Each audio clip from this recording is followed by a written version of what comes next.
ज्योती सावित्रीबाईंनी जो उद्देश ठेवून समाजातल्या शेवटच्या घटकापर्यंत शिक्षण पोचलं पाहिजे म्हणून परिस्थिती आल्यानंतर अंगावरती शेण उडवून घेतलं, चिखल मारला तरी ते सहन केलं.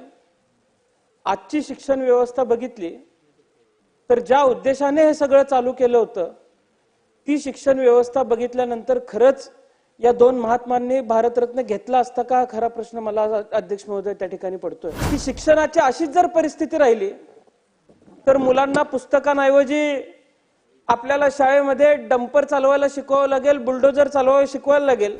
अनेक आमदार बोलत असताना कुणी गटारी मागितल्या, कुणी मंदिरं मागितली, कुणी रस्ते मागितले. हे सगळं झाल्यानंतर देशातल्या सगळ्यात महत्त्वाच्या विषयावरती चर्चा करण्यासाठी आपल्याला रात्रीचे 12 वाजले. अध्यक्ष महोदय, आज शिक्षण या विषयावर मी बोलण्यासाठी उभा आहे. विद्येविना मती गेली, मतीविना नीती गेली, नीतीविना गती गेली, गतीविना वित्त गेले आणि विद्येविना वित्तविना शूद्र खचले, असं ज्या महात्मा फुलेंनी म्हणलं त्या महात्मा फुलेंचं व सावित्रीबाई फुलेंना भारतरत्न दिला जावा म्हणून या सरकारच्या वतीने केंद्र शासनाला प्रस्ताव दिला गेलेला आहे. त्याबद्दल आम्ही मनापासून अभिनंदन करतो आणि हा भारतरत्न दिला देखील जावा अशी मागणी सुद्धा करतो.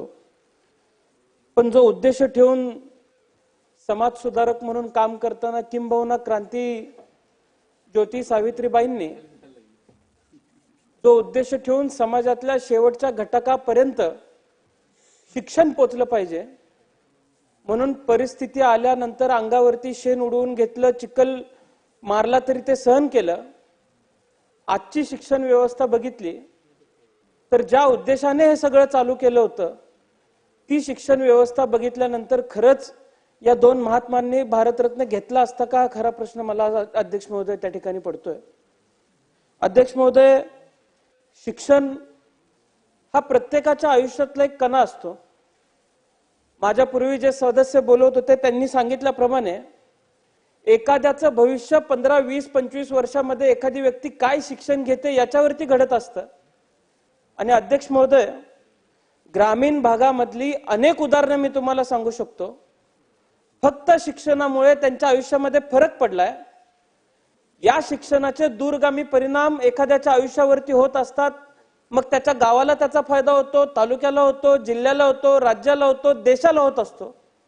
आणि अध्यक्ष महोदय, आजची शिक्षण व्यवस्थेची अडचण जर बघितली तर उद्याच्या देशावरती, उद्याच्या आपल्या राज्यावरती काय परिणाम होणार आहेत याची अध्यक्ष महोदय काळजी वाटते.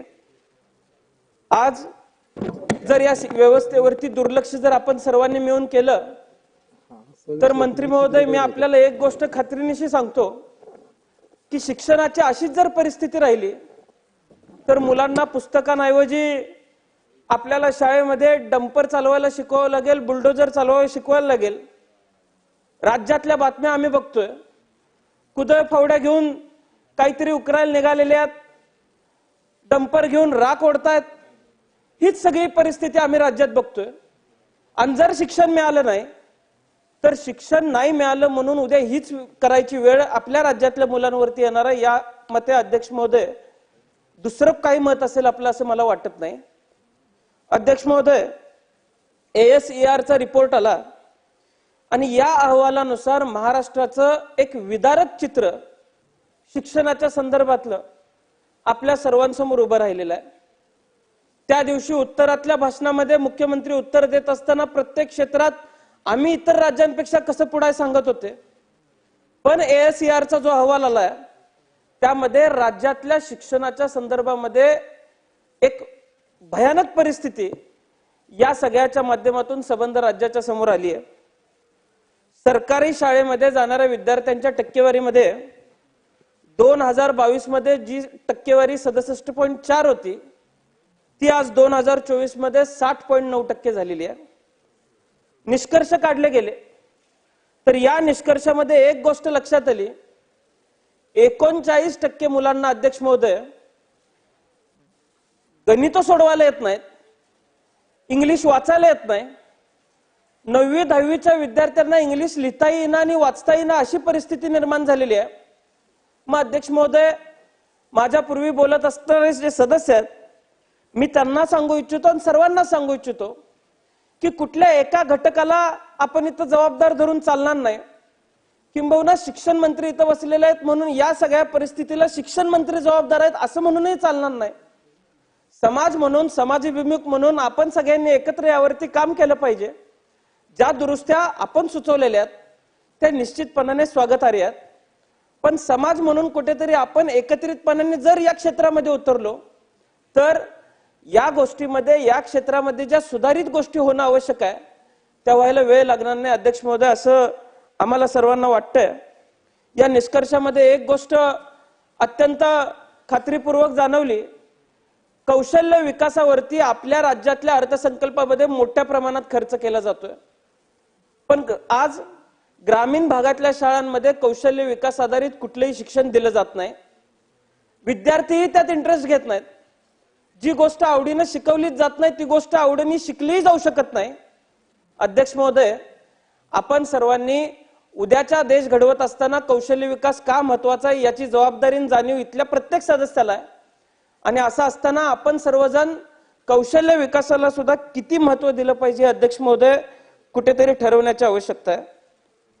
या अहवालामध्ये शाळांची संख्या कमी झाल्याची एक महत्वाचा घटक त्या ठिकाणी आलेला आहे। 2018 आणि 19च्या तुलनेत 2023 आणि 24 मध्ये 1705 शाळा संख्या कमी झालेली आहे।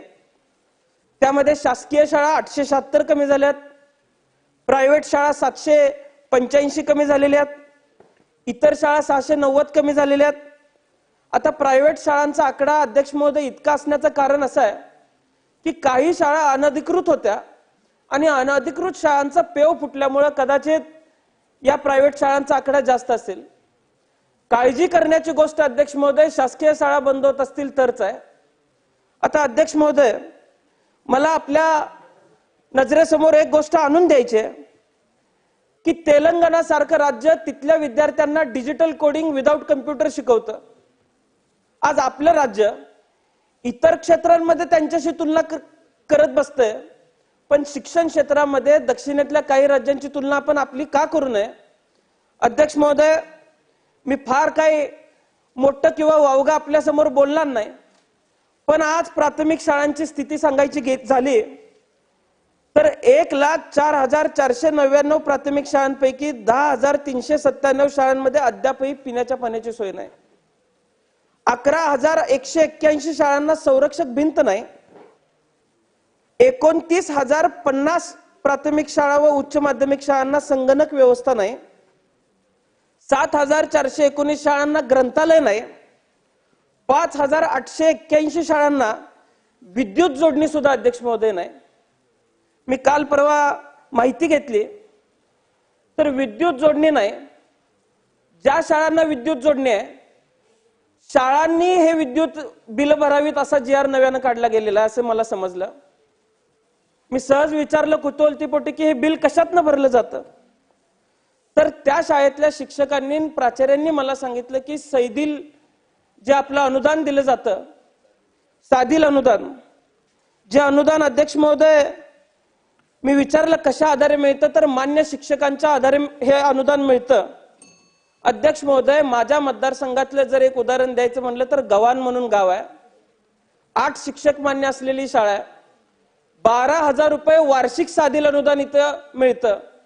आता या साधील अनुदानामध्ये खडू घ्यायचा असतो, डस्टर घ्यायचा असतो, इतर गोष्टी घ्यायच्या असतात, हेच पुरत नाही आणि उरलेल्या पैशातनं बिल भरा अशी मागणी शासन जर करत असेल तर अध्यक्ष महोदय, आम्ही देश डिजिटल झाला म्हणून बाता मारतोय, शाळा डिजिटल करा म्हणून बाता मारतोय, डिजिटल करून करायचं काय? आज संगणक नाहीत, संगणक दिले असतील तर वीज जोडणीसाठी कुठल्याही पद्धतीचं कनेक्शन आम्ही देऊ शकत नाही, कारण आम्ही बिलच भरू शकत नाही। त्यामुळे माझी शिक्षण मंत्री महोदयांना विनंती आहे की आपण या गोष्टीवरती विचार करण्याची आवश्यकता आहे। आज ग्रामीण भागातली शिक्षणाची अडचण आपण समजू शकतो, पण माझ्या जिल्ह्यातली मी एक परिस्थिती सांगतो जी अत्यंत सुखदायक आहे। माझ्या जिल्ह्यामध्ये जे माजी सीईओ होते त्यांनी मॉडेल स्कूल योजना शिक्षण मंत्री महोदय राबवली आणि त्या योजनेच्या माध्यमातून ग्रामीण भागातल्या शाळा अत्यंत चांगल्या केल्या गेल्या, जिथे शासकीय निधी आणि काही कंपन्यांचा CSR निधी असा एकत्रित करत त्या शाळांचं इन्फ्रास्ट्रक्चर सुधारण्याचं काम केलं, त्या शाळा डिजिटल करण्याचं काम केलं। अधिकारी चांगले असतील तर शिक्षकांवरती सुद्धा वचक ठेवता येतो हे अधिकाऱ्यांनी दाखवून दिलं। अध्यक्ष महोदय, माझ्या मतदारसंघातल्या अनेक शाळा आहेत जे या योजनेमध्ये चांगल्या पद्धतीनं आज काम करतायत। मी अध्यक्ष महोदय, आज खरं तर दिवसभर अनेक आमदार बोलत असताना कुणी गटारी मागितल्या, कुणी मंदिरं मागितली, कुणी रस्ते मागितले। हे सगळं झाल्यानंतर देशातल्या सगळ्यात महत्त्वाच्या विषयावरती चर्चा करण्यासाठी आपल्याला रात्रीचे 12 वाजले। त्यामुळं मी आपलाही फार वेळ घेणार नाही, पण मी एकच उदाहरण आज इथं सांगू इच्छितो।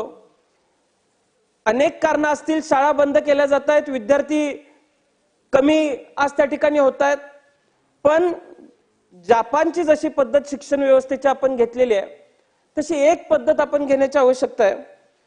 कामी शिराटाकी नावाचं एक खूप दूरच्या भागात असलेलं एक गाव आहे, तिथं जाणाऱ्या लोकांची संख्या कमी आहे म्हणून तिथल्या रेल्वे व्यवस्थेनं तिथं जाणारी रेल बंद करायला पाहिजे असं सुचवलं। पण एक गोष्ट लक्षात आली की कानी हराडी नावाची एक मुलगी त्याच रेल्वेतनं रोज शाळेला ये जा करते। तिचं शिक्षण पूर्ण होईपर्यंत जपान सरकारने निर्णय घेतला की ती रेल्वे आपण चालू ठेवायची। आज 3 विद्यार्थी आहेत, 4 विद्यार्थी आहेत, 20 विद्यार्थी आहेत म्हणून जर आम्ही शाळा बंद करत असू तर इतर देशांसारखी आपले देश घडला पाहिजे हे जे स्वप्न आपण बघतोय ते स्वप्न कसं पूर्ण होणार आहे? आज शाळांना क्रीडांगण नाहीत, ऑलिम्पिक मध्ये किंवा कॉमनवेल्थ मध्ये मेडल नाही मिळालं तर आमची मुलं कुठेतरी क्रीडा क्षेत्रात कमी पडतायत असं आम्हाला वाटतंय। पण अध्यक्ष महोदय, या सगळ्या क्षेत्रांवरती आपण काम केलं पाहिजे असं आज आम्हाला त्या ठिकाणी वाटतंय। त्यामुळं माझी शिक्षण मंत्री महोदयांना विनंती आहे की आपण शिक्षण क्षेत्रामध्ये चांगलं काम कराल अशी आम्हाला सर्वांना अपेक्षा आहे। आम्ही ज्या मागण्या शिक्षण क्षेत्राच्या बाबतीमध्ये केलेल्या आहेत त्या आपण पूर्ण कराल एवढीच विनंती मी आज या सदनामध्ये करतो आणि माझे 2 शब्द संपवतो।